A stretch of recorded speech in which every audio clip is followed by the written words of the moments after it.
Ремек дело на владата, какво досега не било видено во Македонија, е според Драги Рашковски договорот за двата хеликоптери за итни потреби, но генералниот секретар на владата не знае кога била формирана фирмата која го доби тендерот. Не знае ни кога е формирана она од Шведска, чие представништво е македонската Сархемс. Вели, тоа не било негова работа, порачувајќи дека не може да се најде ништо сомнително во оваа мерка. Тоа не е работа со која владата треба да се занимава. Од медиумите видов дека станува збор за 24 дена. Тука нема ништо спорно. Рашковски вели државата немала ни денар да потроши за овој проект, а услугите ќе биле бесплатни за сите граѓани. Од тука се отвора прашањето каков е бенефитот на компанијата да почне со работа. Владиниот генерален секретар вели за тоа требало да размислуваат тие, ни тоа не било негова работа. Според Рашковски, државата немала ништо да потроши, но сепак ќе отстапи локации за хелиодромите.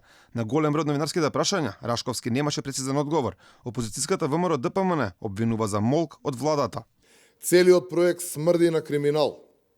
И затоа, според информациите кои ги имаме, двајца од членовите на комисијата не се согласуваат и даваат издвоено мислење во извештајот за постапката. Затоа, повторно јавно прашуваме, дали во одвоените мислења се посочува дека документацијата на приватниот партнер не била целосна и дали некои од документите на фирмата фаворит на Заев и Рашковски се доставени со задоцнување и надвор од роковите.